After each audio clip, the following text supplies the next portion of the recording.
So this is a steampunk laptop computer that I built for the latest cat video production. It's essentially nothing more than an old manual typewriter that I borrowed from a friend, and then sort of an old antique mirror that I found at an antique store. The base is, this is a shelf out of an old desk, and this is actual aircraft sheet metal. Of course, it's very old. It's got some corrosion on it, which just adds to the look and the feel of everything.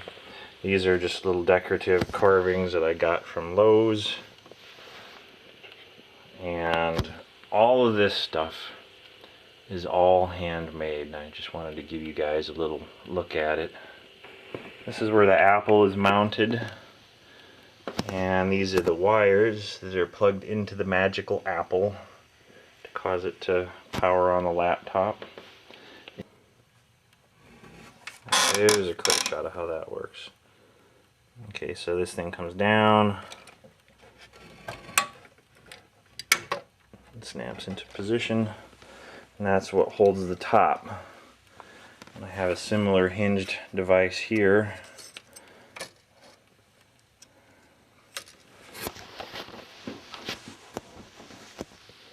So this little tab right here goes into a little hole. So that rotates like that. Snaps into place. So opening it, you raise it up,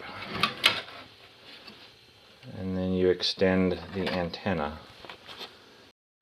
This came off of an item from a previous video. This is from Neutral Buoyancy Cats. You'll see this hoop antenna on the film projector, so I reuse that. And it's simply wired to a switch over here and a battery. And this is a little foot operated switch. You can just step on it with your foot, and that causes the antenna to twirl. And up here is the little hourglass mechanism. This is a balsa wood box that I built and then stained it. A little arm mechanism back here, and of course this is really a dummy mechanism. There's no gears or anything in that. It's just all free swivel, if you will. So this door opens up, and then out pops the hourglass, like so, and then it can rotate as well, so that the sand comes down. And this is just driven by friction, if you will. You can just reposition it, and I used a stop motion technique to animate it in the film.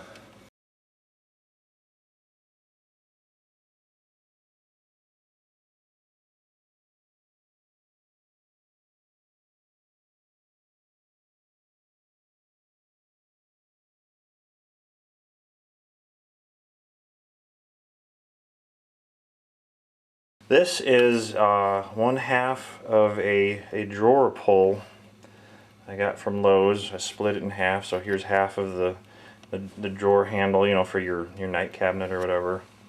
And then here's the other one, split and rounded. And then just drilling holes in it. So there's a little knob, a little screw, and it's just free swiveling here. Then you animate that with the movement of the mouse cursor in the video, and it looks like it's actually doing something. The screen is, of course, just digital animation elements built up in layers. And the trick is, once you've got all these bits and pieces and you've got everything sized correctly to the screen, you need to do a match move, so that if there's any slight movement of the screen, that those elements follow the screen. Here you can see where I've detached the movement, so the screen moves a little bit, but the elements are stationary, and your eye just instantly picks that up. So what I do is there's these little tracking elements that you can use that will track the location of just one or several pixels on the screen, and here I've put little markers so you can see where those tracking points are, and then you attach the digital animation to those tracking points, and now everything moves together as one.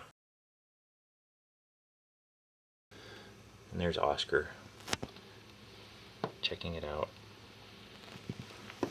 Not too interesting apparently. And the typewriter really is the that's the jewel of it, and it's a working typewriter. It still operates, so you hit the keys.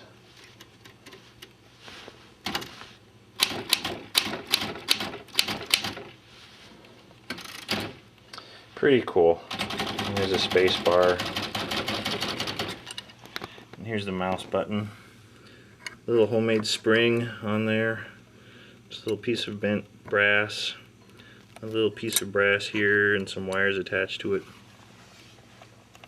The wires all just disappear underneath the typewriter.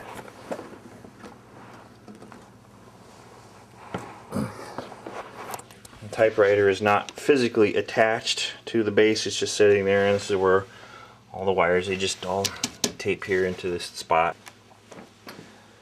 So, steampunk laptop computer.